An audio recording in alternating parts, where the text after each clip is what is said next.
mbona kuna mlango wa fujo? Mbona kuna mlango wa fujo babu vipi? Wewe kwanza vipi wewe? Mbona unajifungia ndani alafu leo tarehe 29 uende kupiga kura? Mimi nishaambia mimi ni brand hiyo. Mimi ni brand. Mimi mtambo kama mimi kumbe kuna watu kama sisi ma brand ambao yani tunaona tabu kwenda tuni kapiga kura nianze kukaa kwenye mafoleni. Mimi ni brand tukikaa kwenye mafoleni nini?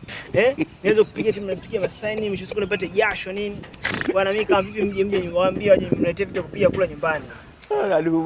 Wewe ni brand au si? Mimi ni brand. Unapiga kura uwezi. Siwezi nikaenda. Wewe ni brand. Yeah, mimi ni brand. Sasa ngoja ningeenda nikupigishe kura. Ndani. A few moments later. Wewe